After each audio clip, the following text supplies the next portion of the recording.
From the field to the film room to the war room, we've got you covered every step of the way as the road to the draft starts right now on BGN Radio. What's up, everybody? Hello, and welcome to another episode of the BGN Draft Show.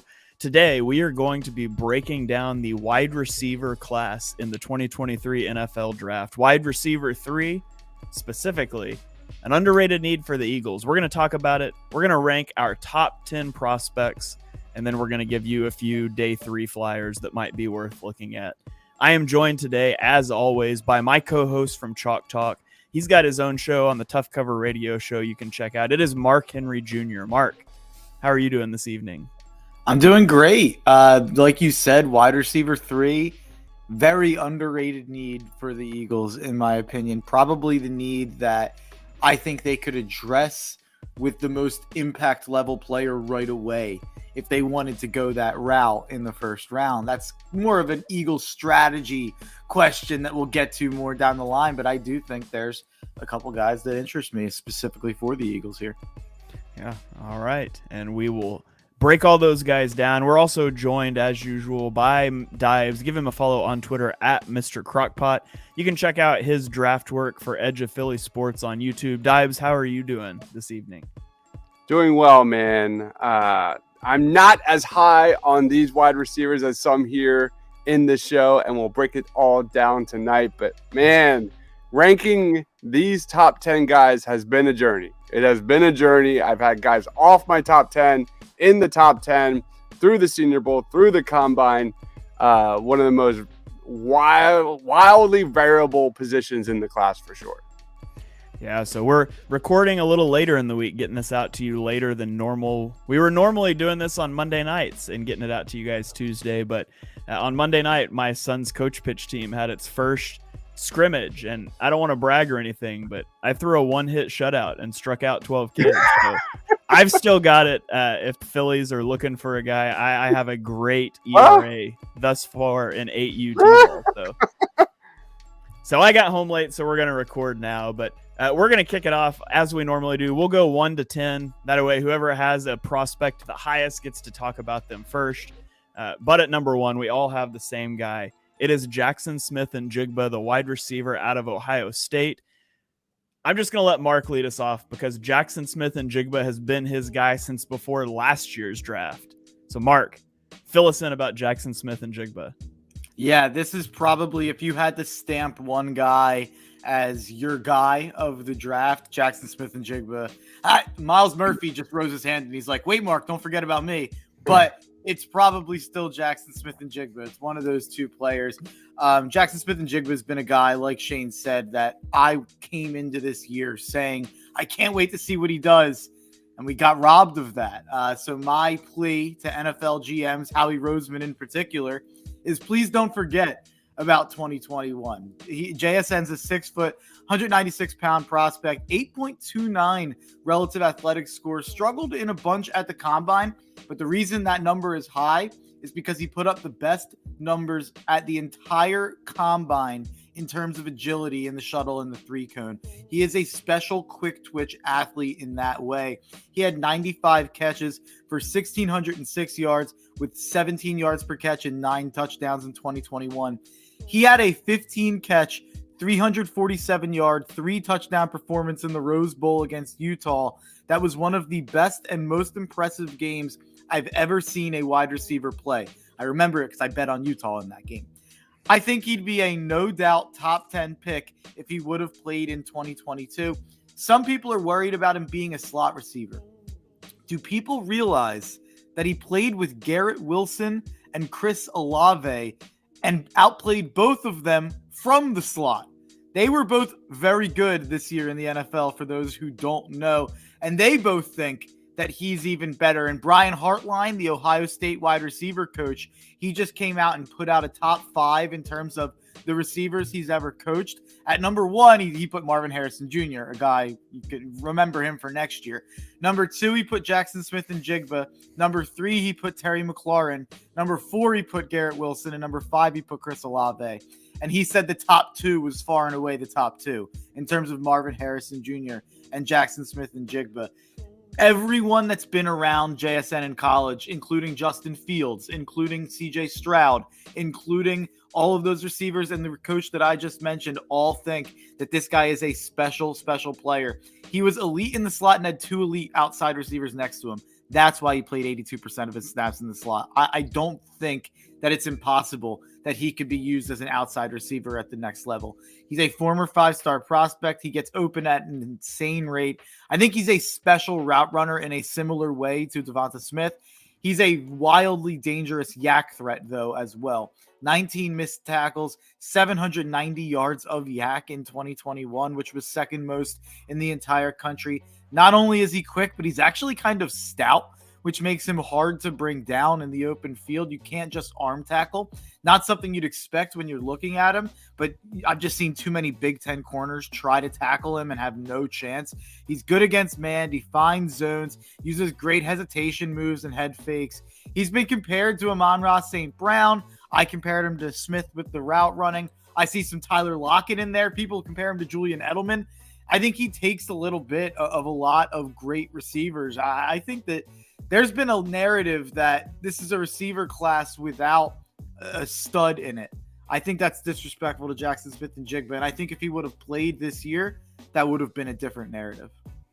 Yeah, I absolutely agree with you. Jackson Smith-Njigba is by far wide receiver 1 in this class. The three of us don't unanimously agree on a lot of prospects. I mean, you guys have followed these ranking shows. We often have a lot of variations, and you're going to see that fleshed out in the rest of our boards. It's not even close for me between Jackson Smith-Njigba and number 2. And Mark covered it all. The only thing I'll emphasize is just he is such a good route runner. He has incredible footwork, and he creates so much separation. He's just smooth in every aspect of his game. He is a slam dunk top of the first round pick, in my opinion, for whoever gets him. Deibs, do you have anything that you want to add on to the JSN Love Fest before we move on to number 2s? No, I fully agree with everything Mark said. I have a top 20 grade on him.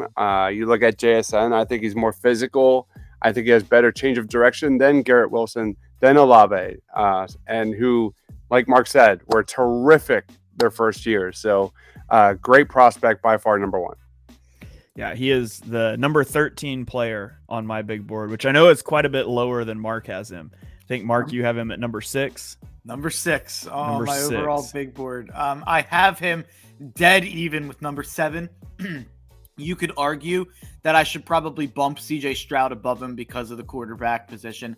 I have the same grade on him, but I do think JSN is a better prospect, just, flat out, if we're taking positional value out of it.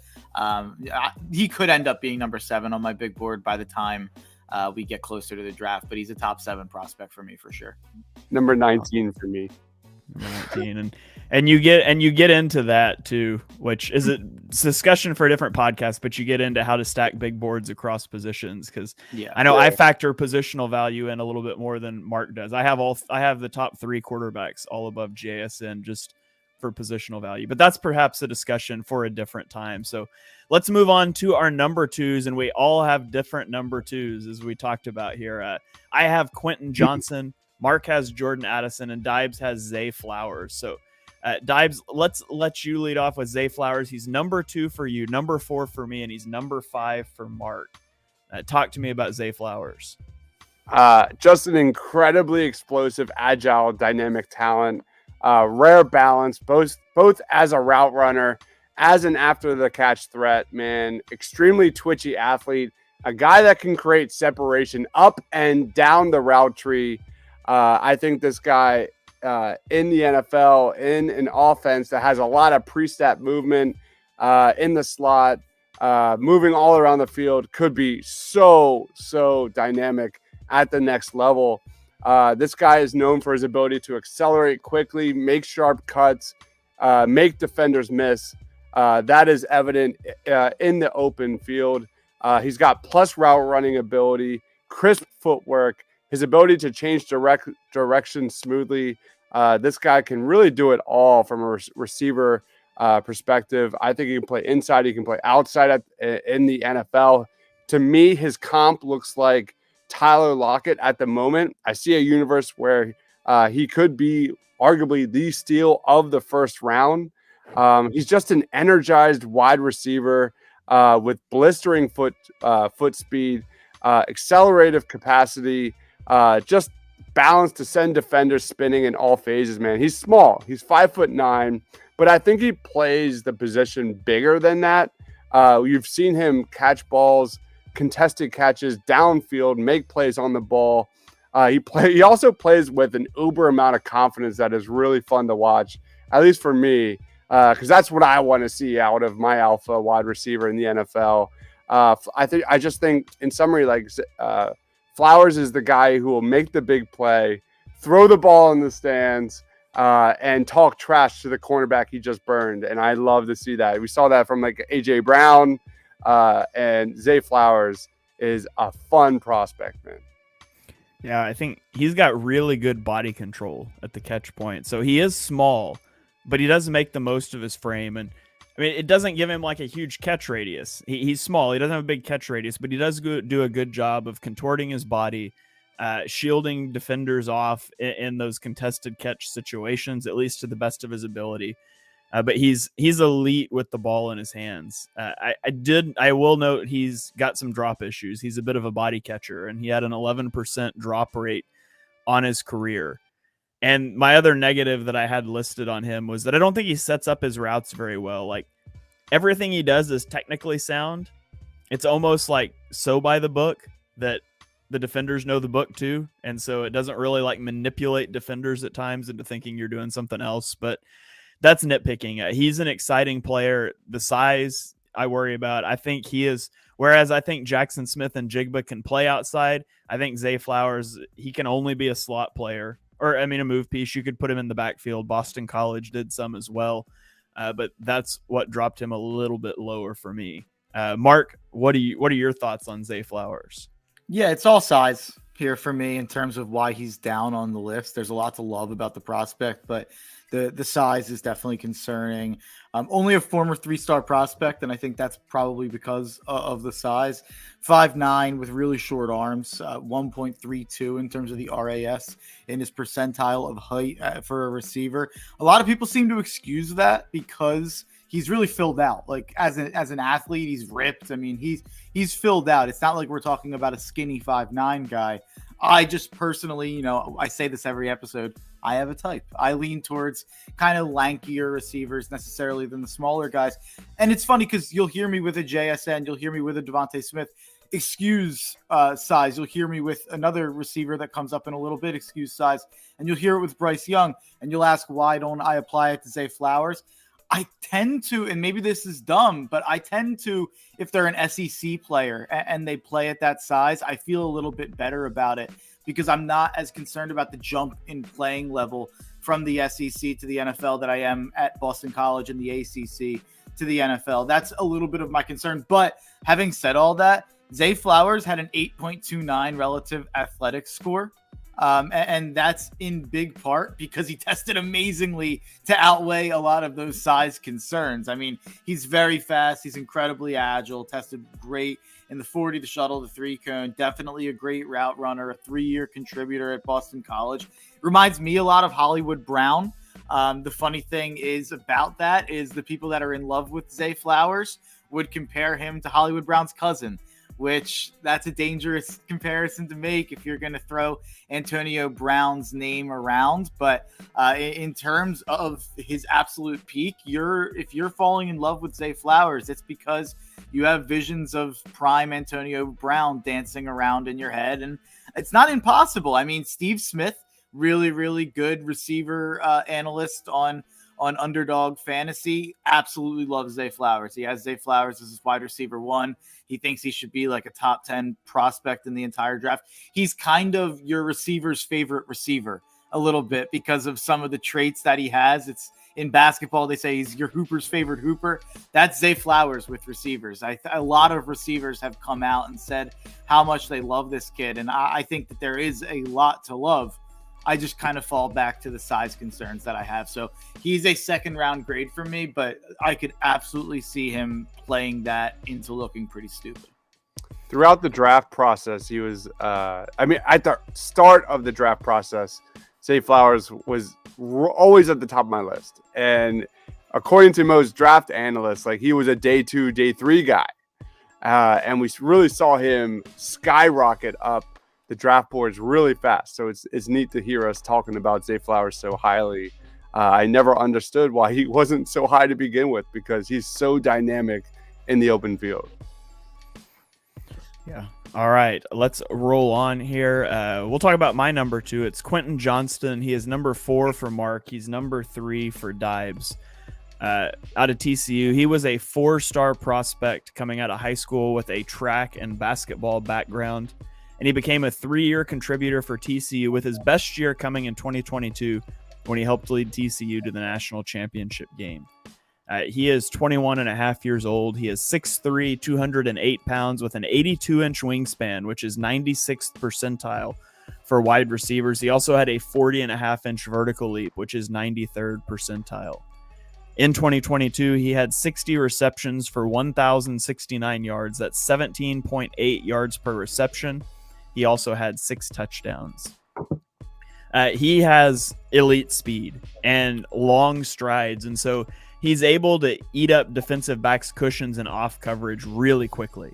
He gets on top of guys fast, and he's also got really good lateral agility. He snaps off his routes really well to create separation, and he understands how to use leverage in man coverage, where to leverage defenders and how to sit down and find soft spots and zones. And with all of that, he's explosive after the catch too. He had 8.9 yards after catch per reception in 2022, which was 11th among all wide receivers. And so there's a lot of upside with Quentin Johnston.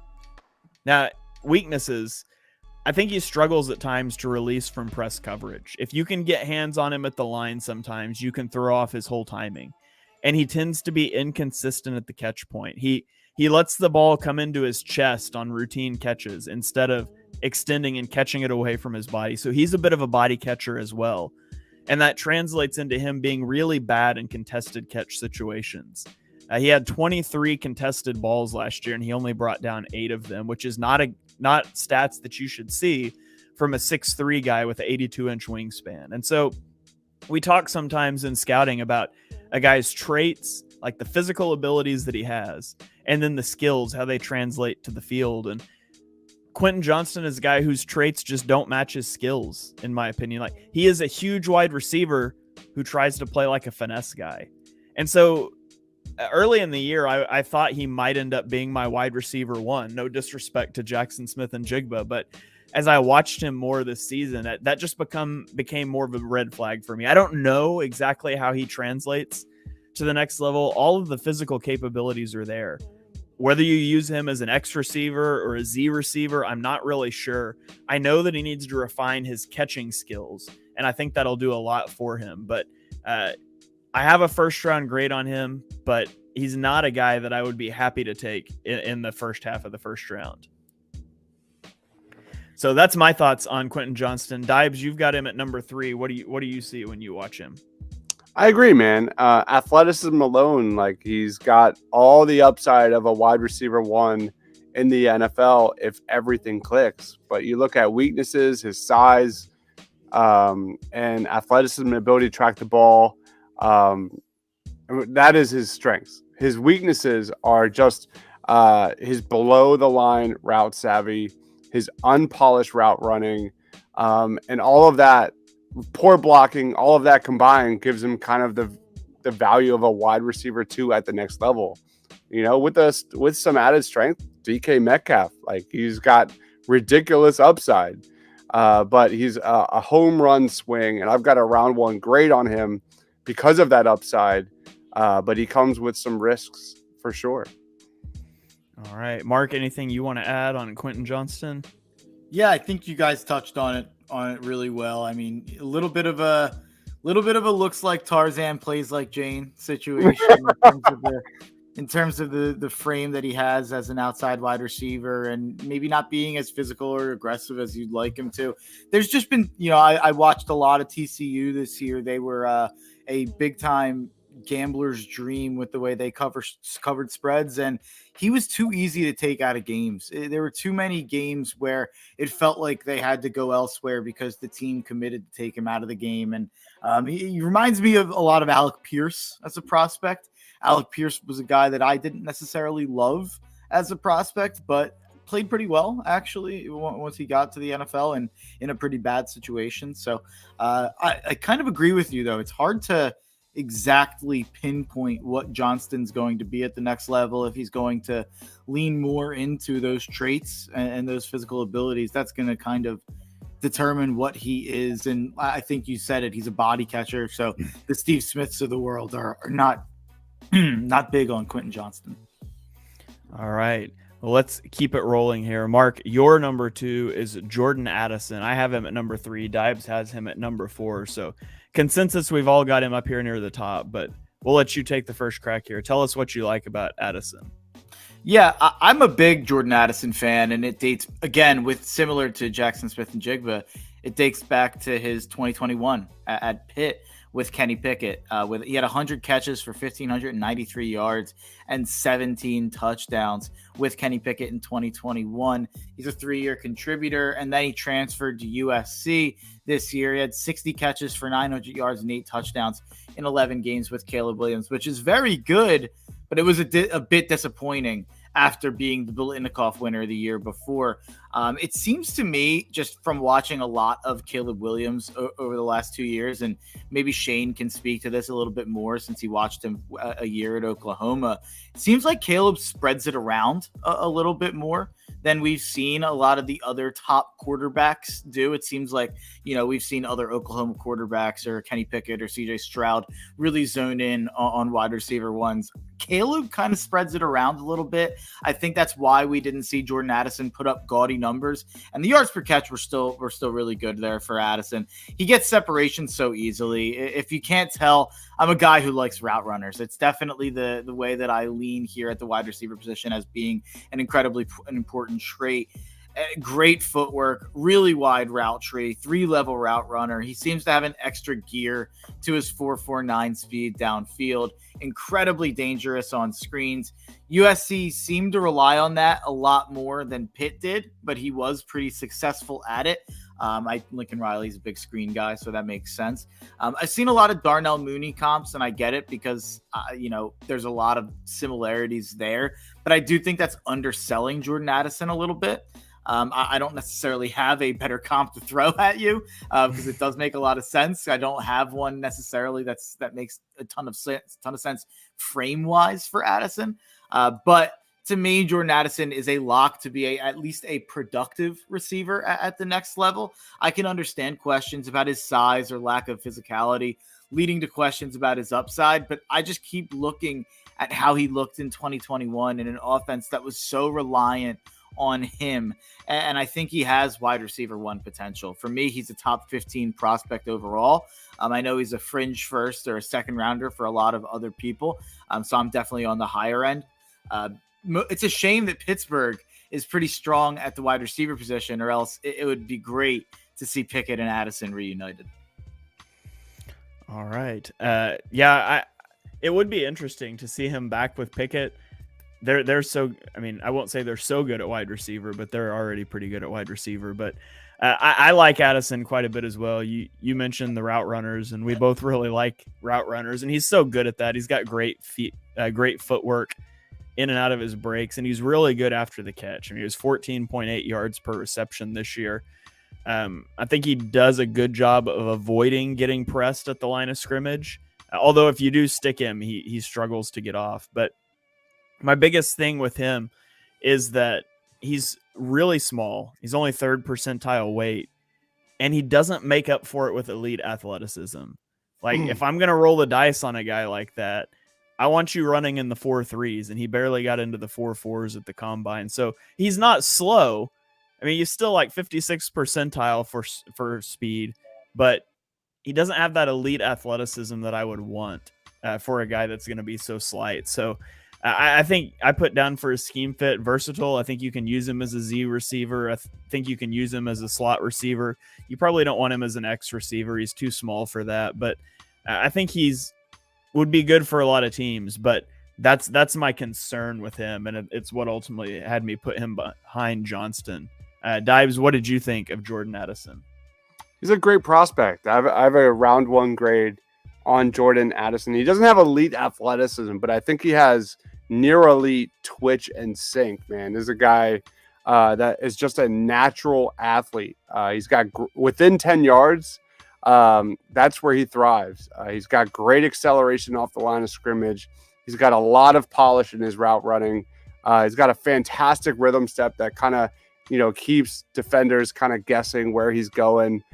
Makes press coverage guys look silly at times. If physical corners try and like jam him at the line, dude, this guy will make you look ridiculous. Really good handwork. And he just knows how to get open. I think this guy does have an upside to be a wide receiver 1 at the next level. I think he's fallen or dropped just a little bit throughout the draft process. And I don't know how much that's warranted because he's just a purely naturally gifted wide receiver. And I'm going to miss him. I'm going to miss him watching him light it up at USC with Caleb Williams for sure, because that was so much fun to watch. All right, let's go to Mark's number 3.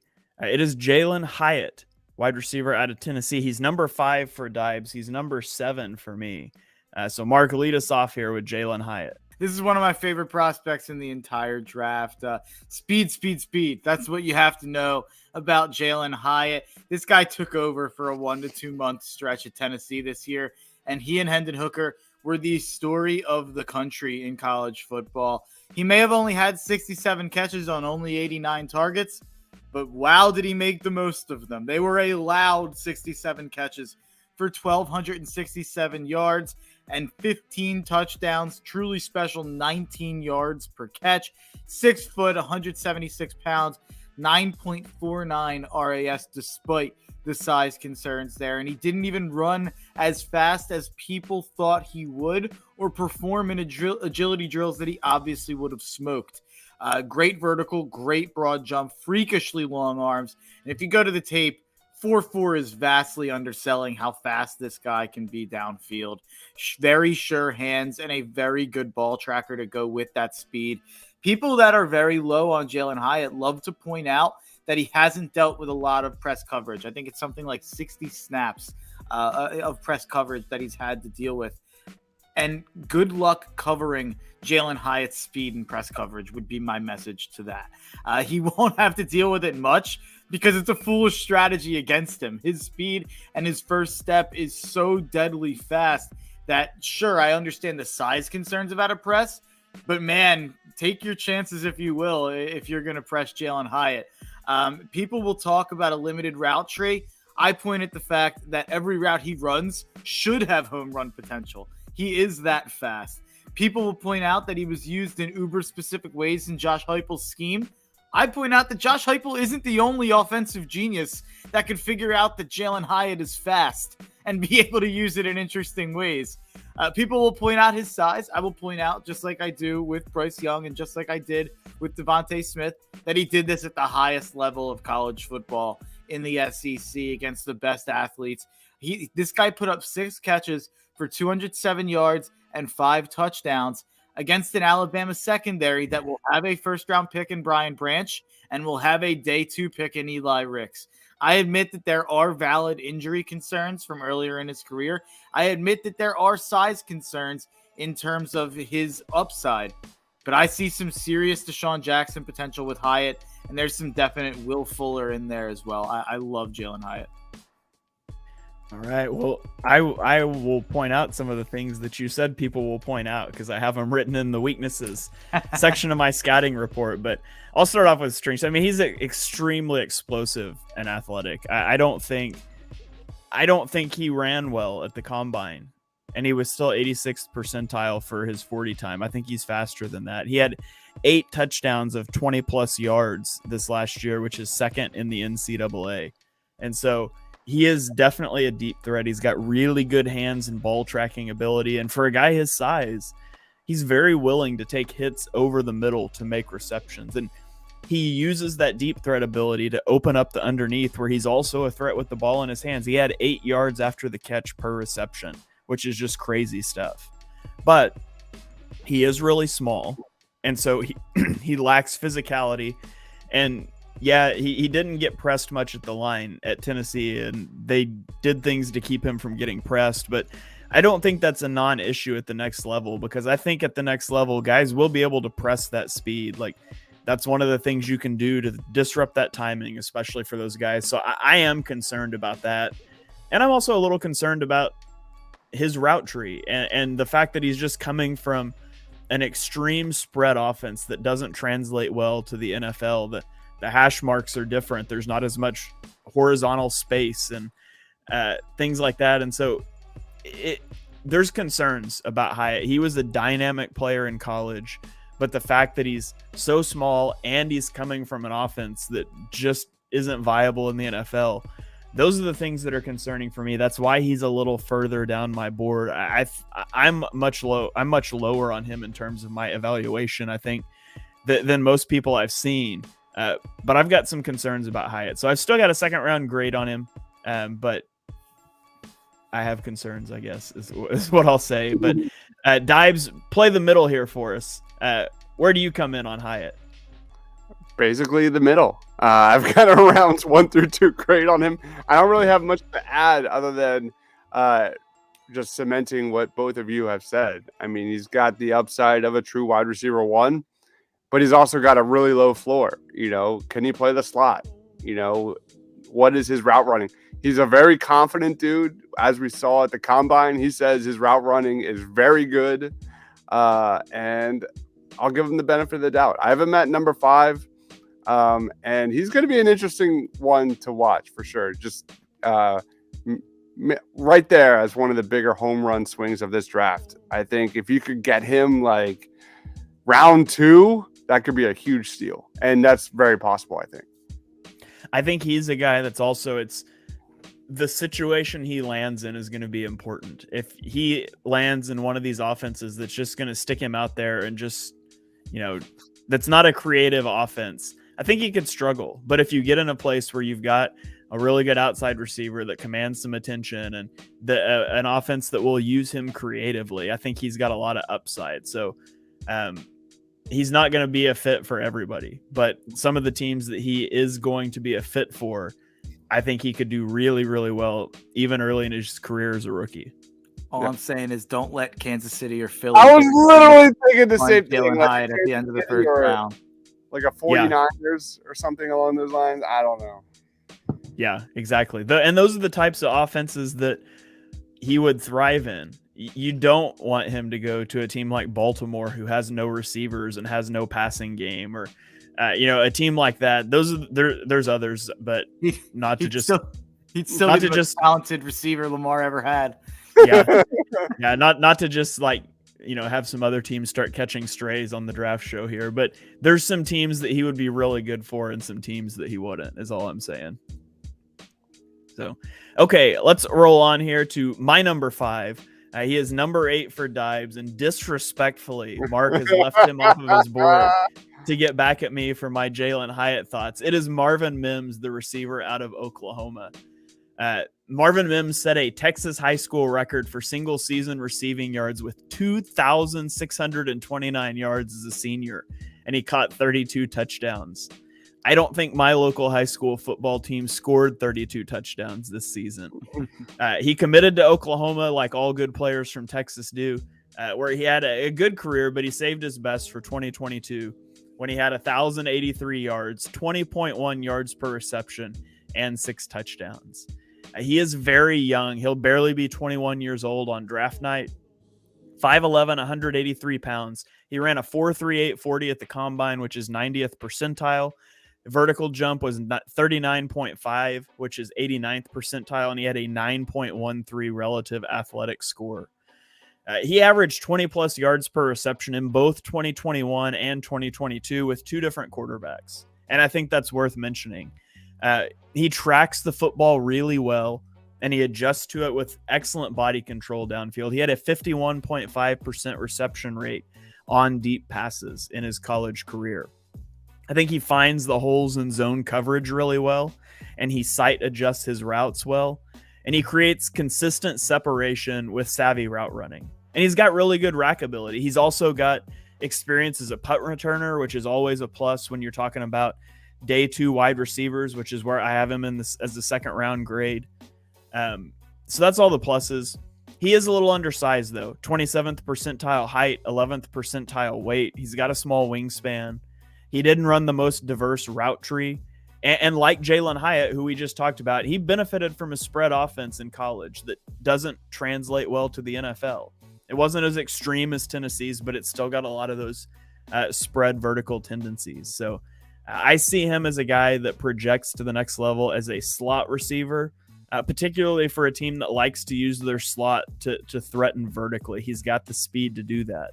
And so I think he's a guy that I would love to see the Eagles make a play for on day 2. I think he would be a perfect fit in their offense. Deibs, you've got him at number 8. Tell me what you like about Marvin Mims. Just blew up the combine. Only 3 wide receivers had a faster 40 than him. Had the 5th best vertical. Although every player on that list was taller than him, his measurements matched the tape. One of the elite contested catch receivers in this draft. True wide receiver 1 upside, explosive athlete per the numbers, and yards after the catch monster with really good wiggle, really good start ability to make defensive coordinators sweat at the NFL level. You look at this guy, he played a lot in the slot, he played a lot on the perimeter. This is a guy who can play all 3 spots at the next level. Day 2 grade for me on Marvin Mims. One of those sleeper guys on day 2 for sure. All right. Mark, is there any slander that you want to throw Marvin Mims' way before we move on? Nah, I'd probably have him too low. I have him at wide receiver 11. I'm kind of a hypocrite because a lot of the things that I'm nervous about with him, you could definitely turn around on Hyatt. He's definitely a big play threat. I definitely think he's strictly a slot receiver, where I don't really know if that's the case with Hyatt.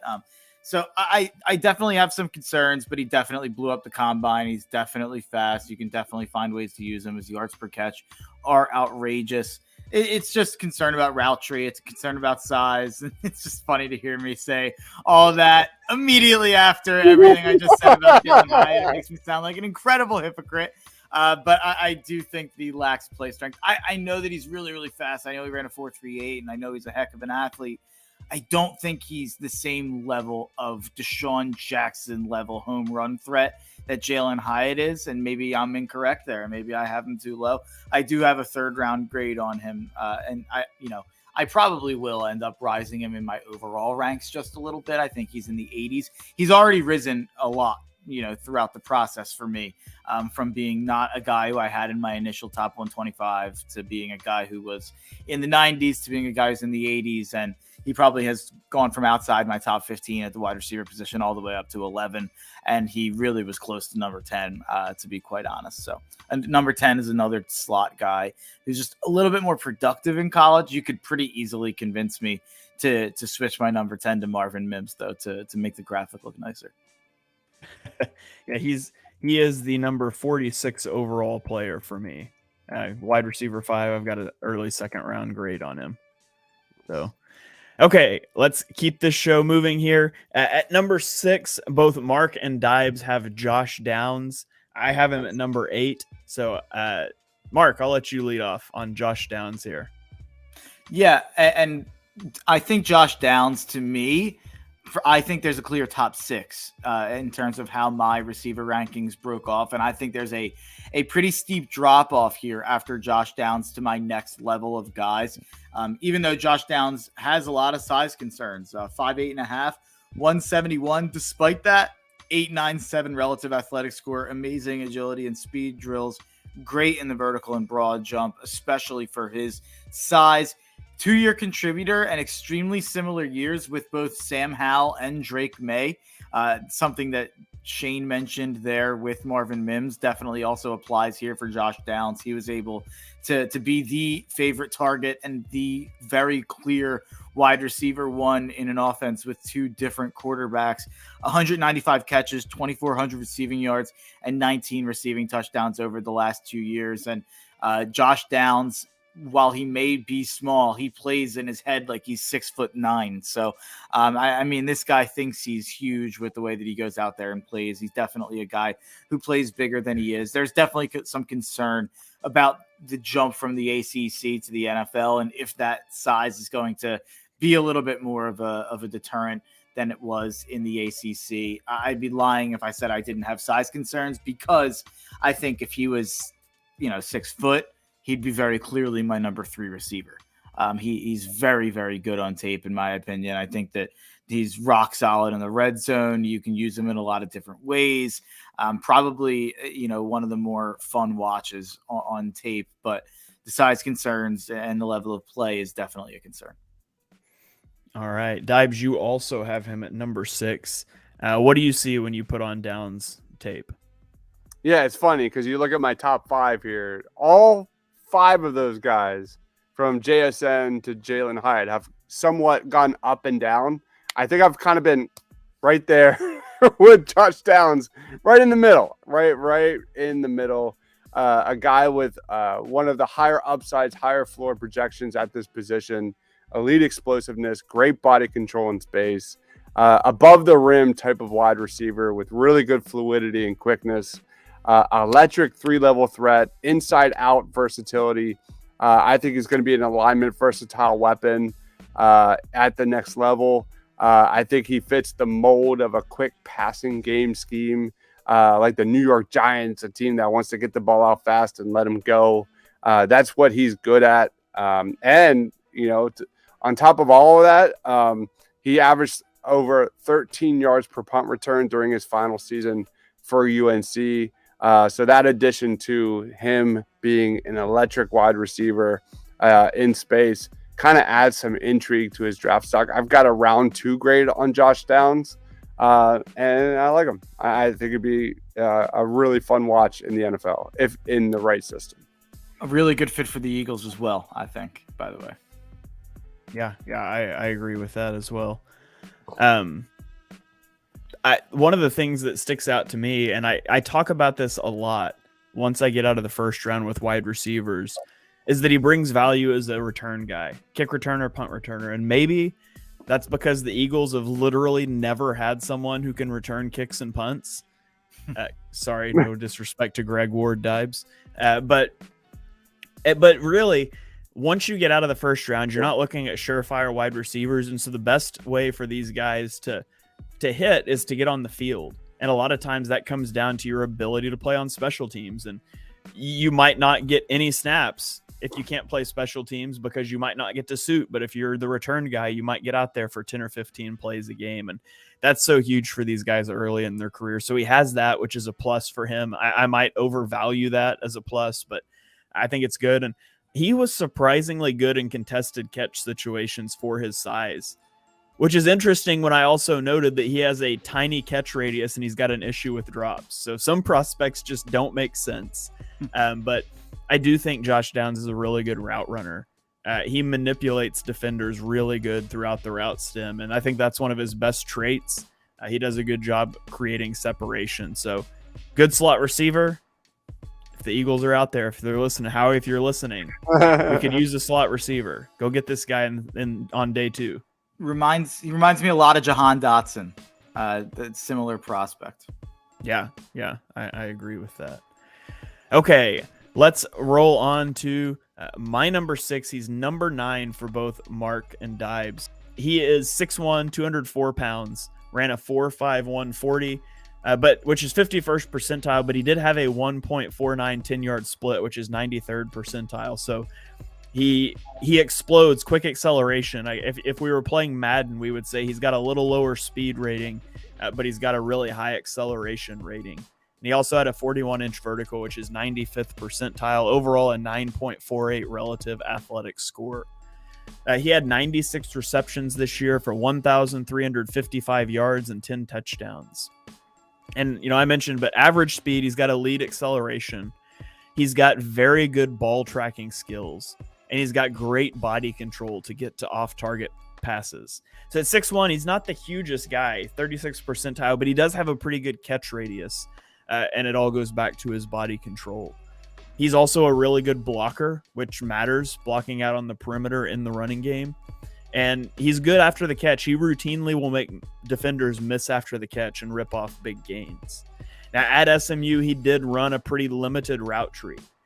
That's not to say he's a bad route runner. I think he is a good route runner with what he was given, but he just wasn't asked to do much. So it's one of those situations where you have to try to figure out, is that all he can do, or was it all he was asked to do? Just because it's not on tape doesn't mean he can't do it. So I'm not concerned about it, but it is something I would want to ask about if I was in a room with him. And then he will make highlight reel catches, but then he has routine drops at times. He just lacks consistency game to game, and sometimes even snap to snap in what he's putting out there. So I think he is a pretty versatile guy. He's kind of a possession type receiver. Maybe you could use him as an X. You're probably going to move him around a lot. He's not huge, but that's kind of how I view Rashee Rice. I've got a day 2 grade on him. I think I've got him in the 2nd round. Wide receiver, he's number 51. He's one spot ahead of Jalen Hyatt for me in terms of my overall rankings. So that's kind of where I view him at.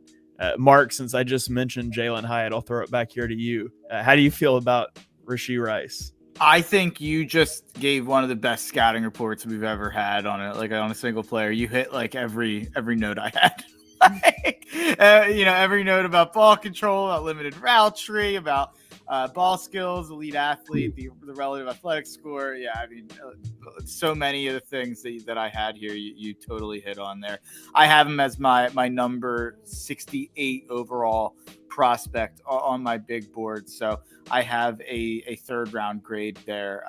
Definitely an interesting prospect, but you put it great, especially I think my favorite thing you said on the scouting report was the lack of consistency. Like, he is such a hard player to figure out. Like, I could be way too high on him or way too low. It just depends which time I'm watching him on tape, because it just feels like game to game. It's so random, but he was really, really good his last year in college. All right. Deibs, you have anything that you want to throw out there about him before we move on? One of the bigger upside picks on day 2 for sure. He's a guy that can dominate one-on-one situations, clear alpha type wide receiver, can dominate all 3 levels of the football field. You look at 2022, 40 of his targets came at 20 yards or more downfield, 35 between 10 and 19 yards, 48 10 and less yards, and 33 behind the line of scrimmage, man. You add his contested catch ability. You add in that just alpha mentality. I think he's kind of a clay that NFL offensive coordinators could be able to mold at the next level. There's like Mark said, he's got a low floor but a really high ceiling. Definitely to be a wide receiver 1 at the next level if in a few years, it just needs to build technique for sure moving forward. At the risk of being a bit risque here, PFF has Rashee Rice compared to Adam Thielen. I just want to say, always a big fan of a cross-racial draft comparison. I think that shows pretty creative ability to make comparisons there, in my opinion. I'm a big fan of that. We are back here on the BGN Draft Show, breaking down our top 10 wide receivers. We are through the top 6. We're going to finish it up here with our 7 through 10 and some honorable mentions. We're going to start at number 7. We've already talked about my number 7, Jalen Hyatt. We're going to go to Mark's number 7. It is Cedric Tillman. He is number 10 on my list. He is off of Deibs' list. So, Mark, why don't you lead us off with Cedric Tillman? Yeah, Cedric Tillman's a guy I really have liked again since 2021. 6'3.5", 213, 8.6 relative athletic score, huge hands, freakishly long arms, elite size, elite vertical, elite broad. Didn't run very well at the combine, but to me, he appears faster on tape than he tested.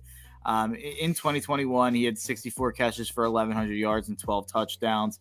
In 2022, he only played half the year and had an injury. He had 37 catches for 417 yards and 3 touchdowns, which would have been good. For 74 catches, 833 yards and 6 touchdowns extrapolated over the year. You have to wonder if that drop in yards per catch is due to Jalen Hyatt's increased role as the home run guy in the offense. I think Cedric Tillman's role kind of changed into being a bit more of a first down guy, a bit more of a possession receiver than being a big threat. He's great at the catch point, incredibly physical, probably the most physical receiver in this draft class. I didn't necessarily know how to write this in my scouting report. It's kind of funny when he has a corner that he can pick on. He's a bully. Like, he is just so mean to a corner that's just being overwhelmed physically. Like, he will just throw the guy around, and it's not even a contest. But then if a corner comes out and kind of punches him in the mouth, it's almost like in the TV show, like when the big bad bully gets stood up to and then he like runs away and cowers away. Cedric Tillman like doesn't handle it great when a corner is really physical with him. So while he is the most physical receiver in the draft, it's kind of weird if you're going to be like a super physical corner against him. I'm not necessarily sure if he's figured out what his answer yet to that is, outside of just trying to out physical you. But he's great with his hands outside of that. Great body control, dangerous red zone threat. He knows how to make the first defender miss and create yards after the catch. He's a big body that's hard to tackle. So there's a lot to love about Cedric Tillman, and I feel like there's a lot that's untapped into. It would have been interesting to see maybe if Jalen Hyatt didn't pop up this year, what this year would have looked like for Cedric Tillman if he would have stayed healthy as the wide receiver one in an offense.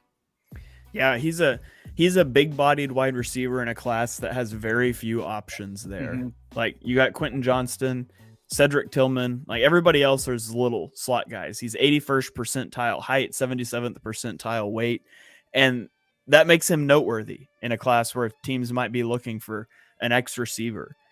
In 2021, against Alabama and Georgia, he had 17 receptions for 352 yards and 2 touchdowns against two of the best defenses in college football. So he's proven he can compete on that level. One of the things I think he does a really good job of is when he gets a corner in a trail technique, he does a really good job tracking the ball. A.J. Brown is really good at this, by the way, as well. Tracking the ball and then slowing his stride right before the catch point to create contact. And then he separates for the catch downfield. And that's something that I pointed out on film several times that A.J. Brown does really well last season. So I saw that in his game, which I really liked. I will say, I thought he won against press with his size, overwhelming guys like Mark mentioned, not with technique. And he's really not that big by NFL standards. He's big for this class, but not by NFL standards. So I do wonder how that will translate. I think the team that drafts this guy is going to want him to be an X receiver. I think that's where he projects best, but he does need some technical refinement in that aspect. He's not a guy that should be expected to like be an immediate contributor. Like, if you're drafting him, I think that he's not a full project. Like, you probably could use him, but I wouldn't expect to start him right away and rely on him right away. I think that he is more of a long-term pick than a short-term pick. All right. Well, Deibs, let's go to your number 7. It is Nathaniel Tank Dell. He is number 10 on Mark's board. I think he was number 12 on my board, so he's just outside of my top 10. Talk to me about Tank Dell. He was the nation's leader in receiving touchdowns last year.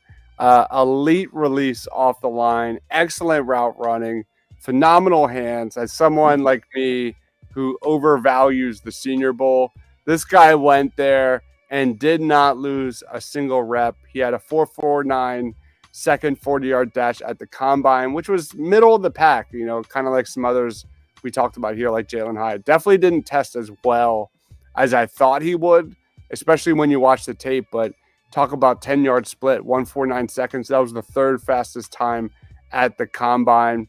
Again, like some others, this is a guy that's going to heavily rely on NFL offenses to kind of move him around a bit. He is so dynamic after the catch. Last year, 9th in the country with 530 yards after the catch.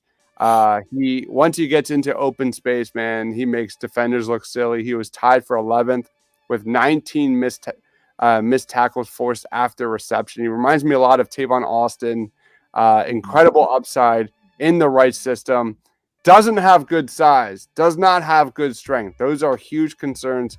No question about it. But, man, A lot of corners were worried about Dell burning them deep, and you saw that at the Senior Bowl. And like, he is just a blur on the screen. He is just so fast with his footwork and acceleration. I have a round 2 grade on Tank Dell. I might be biased, but I think without the size concerns, those are real. But he's right there with Zay Flowers in some respects. Like, I just think defenders just can't keep up with him. All right, Mark, he's number 10 for you. What do you see in Tank Dell? Yeah, the problem is, I mean, Tank Dell, I have been fooled by his type so many times before. I mean, and Deibs just mentioned one of the all-time famous ones, and it's Tavon Austin. I absolutely loved Tavon Austin. Probably one of the first small receivers that I fell in love with as a draft guy, but that obviously didn't play out that well in the NFL. And Jalen Barton, probably one of my favorite day 3 guys of all time. I think it was the first year we did content together, and I was talking about Jalen Barton all over the place. He hasn't made a lick of an impact in the NFL, and these size guys in the slot definitely concerned me. But the reason Tank Dell made my list is just because he's so uber productive. He was so productive at the college level in that Houston offense. 199 catches, 2,740 yards, and 29 touchdowns over the last 2 years. He's one of the most productive receivers in recent memory at the college level. So he really took over a lot of games at Houston. So I gave him the respect of putting him on there. He is probably, I mean, he's definitely a slot guy at the next level. So it's just going to depend on what type of offense gets him. I'm kind of kicking myself a little bit for having him above Marvin Mims, but I do have him as my number 69 overall prospect. Yeah, man, I'm so triggered right now that you mentioned Tavon Austin. I've done my best to forget that Tavon Austin existed. I will never forget watching the OU West Virginia game when Tavon Austin had 575 all-purpose yards, 50-49 shootout. It was just a ridiculous game. I just remember like screaming at the TV, "Can someone tackle the little guy?" And there's some vibes of that from Tank Dell as well. At the end of the day, the reason he's outside my top 10, he's just unbelievably small. There's not a single starting wide receiver in the NFL under 170 pounds, and he's 165 pounds, which is first percentile. And he dropped 21 passes over the last 2 seasons. So I've got concerns about his hands and his size. And if you're going to have those concerns about your hands and your size, you cannot go run a 4.49 40 at the combine for me. And I know your speed on the field is more important, and he was a 93rd percentile 10-yard split and all of that. I just can't do it. I've got him in the third. I've got a third round grade. No, actually, I think I've got a day 3 grade on him, but it's early day 3. He will be exciting, but like Mark said, I've been fooled by this type of guy so many times in the past. I just can't do it again. It's fair. All right, let's go to number 8. We've already talked about mine and Deibs. Mark, let's talk about yours. It is A.T. Perry, wide receiver out of Wake Forest. Talk to me about your guy.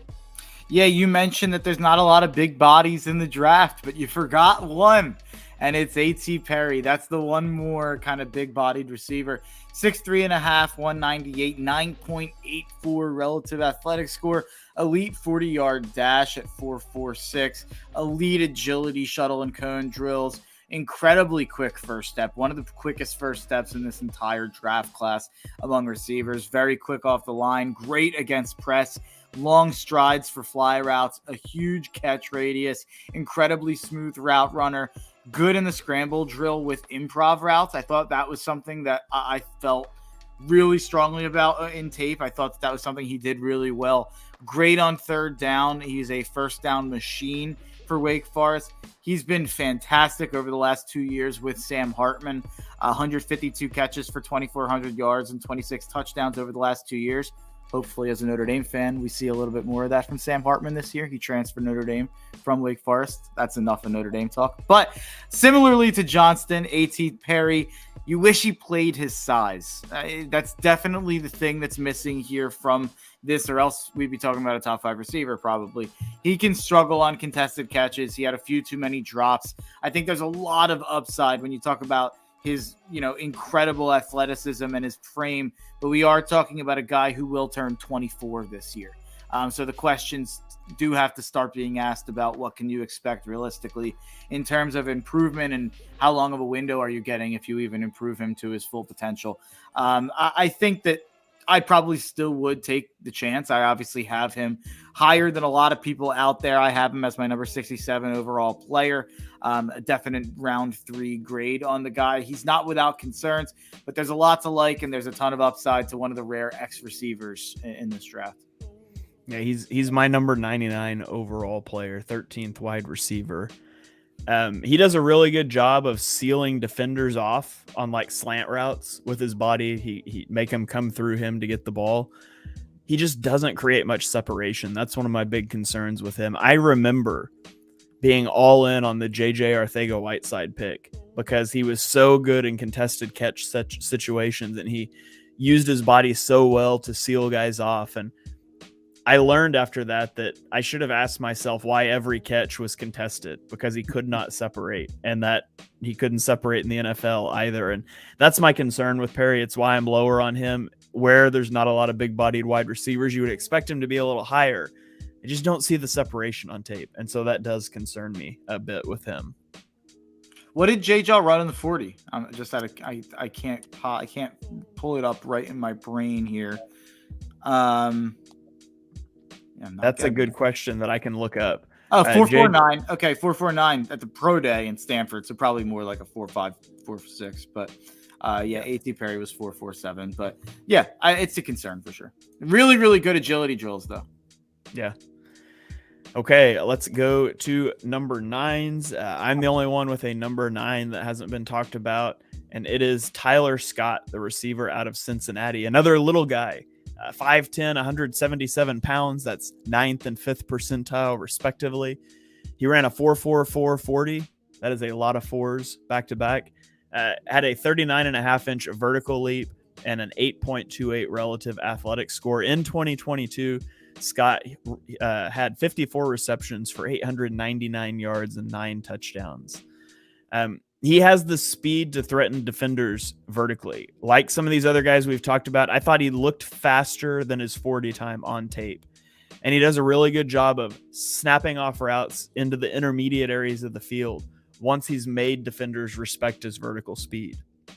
He tracks the ball really well and adjusts to it downfield, and I think he generates separation well, despite the fact he's not one of the best route runners in this class, but he does a good job getting separation. And he's got really good rack ability. In high school, he was a running back, and so he runs like a running back when he's got the ball in his hands. But like a lot of guys in this class, he's small. He has drop issues. He's got a 10% drop rate on his career, and he's got things to clean up in his route running. He doesn't keep his footwork consistent. Sometimes he rounds off his routes, which is that's a worst enemy of a quarterback. That's how routes get undercut for interceptions. He does that a lot. And I just don't know where he plays. Like, he's got slot size, but he's not a good enough route runner to be in the slot. He rarely played there in college. And so I think he needs to be in the slot. He just hasn't been there. So if you're going to draft him and put him as a Z receiver at 5'10", 177 pounds, Godspeed. I think he's going to have to be in the slot and protected from press coverage more than that. So I don't know what you do with him. He's a bit of a tweener, but he's got some there's some intrigue about his physical abilities. So he sneaks into my top 10 at number 9. Does anybody have any thoughts they want to share on Tyler Scott before we move on? He was one of my most underrated players on day 3. I like him a lot. Mark, I call him the kind of poor man's Jalen Hyatt. This guy's got game-breaking speed. He's got a lot to work on, but he's one of those guys that can just blow right by you. One of the premier deep threats in this draft. He's got really good body control, can, throttle his tempo up and down, change directions on a whim without losing any speed. He just needs to learn how to play through contact. He needs to improve his ability against press man. not unlike a lot of things like Jalen Hyatt. So I thought Tyler Scott's definitely underrated. All right. So we'll move on to number 10 here. The last guy. Oh, Mark, did you have something on Tyler Scott? Yeah, my whole thing with him is that I just struggle with the small guys that come from bad conferences like the AAC, as opposed to a Hyatt coming from the SEC. Yep. That's kind of my concern with guys like Scott, guys like Tank Dell, even guys like Mims to a smaller degree, from Oklahoma. And Scott wasn't all that close to my top 10, but it's just because of the size. He could easily transcend into being a guy who kind of transcends past that conference stigma that I'm labeling him with, for sure. All right. Well, let's bring it home here with Deibs number 10. It is Jaden Reed. Deibs, talk to me about Jaden Reed. He was going to be my honorable mention. I forgot you had him in your top 10 here just because I had a fun fact about him. But you go first here. Talk to us about your guy. Dude, I mean, one of the biggest winners of the draft process, I think, is another guy that's supremely underrated. Great separation ability, dominated the Senior Bowl, really good deep speed, clocked in one of the best, fastest times during Senior Bowl practices. Dude is a burner. There's a guy that I think that has great change of direction skills, really good route runner. I think he's going to be dominant in the slot, like a third down guy in the slot that can be a just safety blanket for a quarterback in the NFL. He's quick. He can separate. He's got really good strength after the catch. He's a tough guy, really good blocker for his size. Special teams ace, gives you a lot of value in the return game.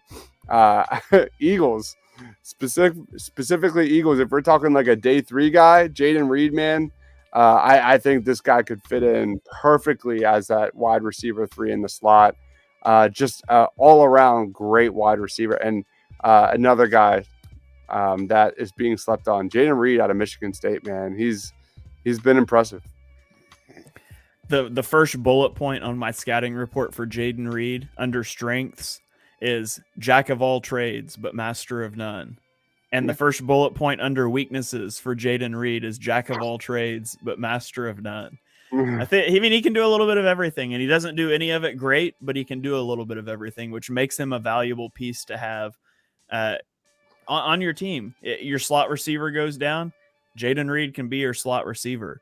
Your Z receiver goes down, Jaden Reed can hop out there, and he can do a lot of different things for you. But I have a fun fact about Jaden Reed here. You want to hear it? Yep. How old is Jaden Reed going to be during the draft? Jesus. Trick question. If somehow Jaden Reed went in the first round, you could say he's 22 years old on draft night. Oh, because his birthday is April 28th, which is day 2 of the draft. So depending on what day he gets drafted, which, let's be honest, it's not going to be day 1. But if he was drafted day 1, you could say that he was 22 years old on draft night. Otherwise, he's going to be 23. And I just thought that was funny. Cool. All right. Well, that wraps up our top 10s here. But we watch a lot of guys. Sometimes there's some guys that just miss the cut.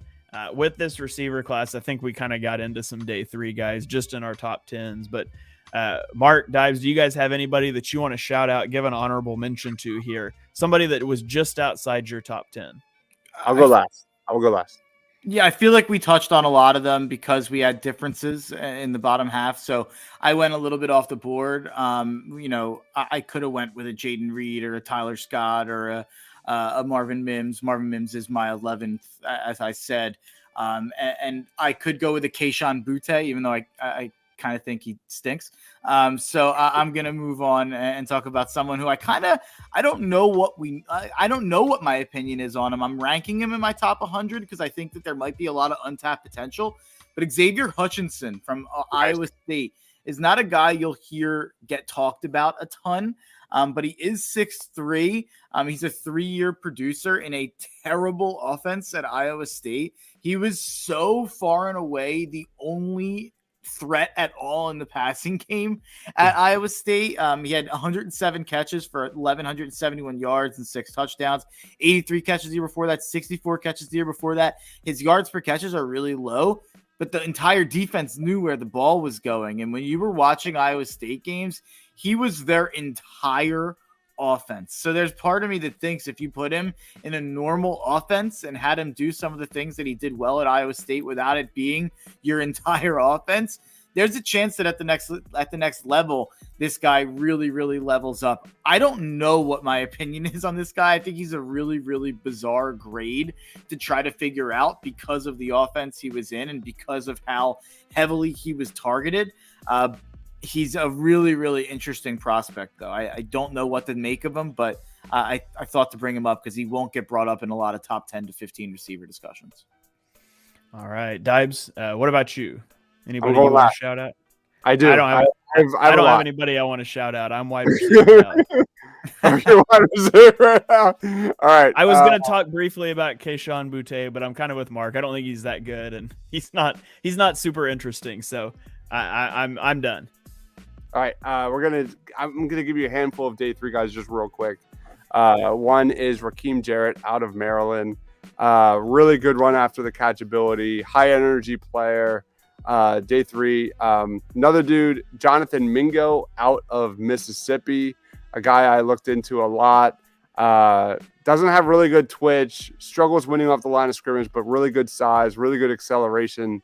Will probably be a possession receiver at the next level. Parker Washington out of Penn State is an interesting name. Another day 3 guy, high floor, low ceiling type of prospect that has, really good upside in the slot, really good route running. Puka Nacua out of BYU is a really fun watch. Definitely a guy that you need to kind of check out. He has experience playing the X, the Z, the F, all over the place. Dominated. Go ahead. I'll chime in real quick on Nacua. When he went down, BYU was without a paddle. He was huge to their offense. I don't know if that matters as a draft prospect, but he was a guy who was incredibly, incredibly important to what BYU did offensively. Yep. He's also a member of the all prospect name team. So one of the better names in the draft, in a draft that has a lot of good ones. Yep. He's got really good ball skills, deep threat, and the biggest sleeper of the wide receiver position that could be a day 2 threat is Andre Yosivash out of Princeton. Big time, like Alec Pierce type of dude. Great speed. He's a burner. 6'3", athletic freak out of Princeton, man. He needs a lot of polish. He needs a lot of work at the next level, but his measurements are nuts. So Andre Yosivash out of Princeton dominated the Senior Bowl. One to watch out for. Don't these Princeton smart guys have enough? Now they're in the NFL draft. They won a March Madness game. A lot going on at Princeton. All right. Well, that is going to wrap up our top 10 receiver rankings here. We have almost gotten you guys, don't look now, but we've almost gotten you through every position in the NFL draft. There's only 2 positions left for us to break down for you. We will be back next week to break down interior defensive linemen, and the week after that, we will wrap up our positional rankings with a linebacker ranking podcast. And then we've got a couple other little things up our sleeve for you leading up to draft night. So, yeah, it's not the best linebacker class, but we'll get there in 2 weeks. We got some interior defensive linemen to talk about first, but that's all for next week.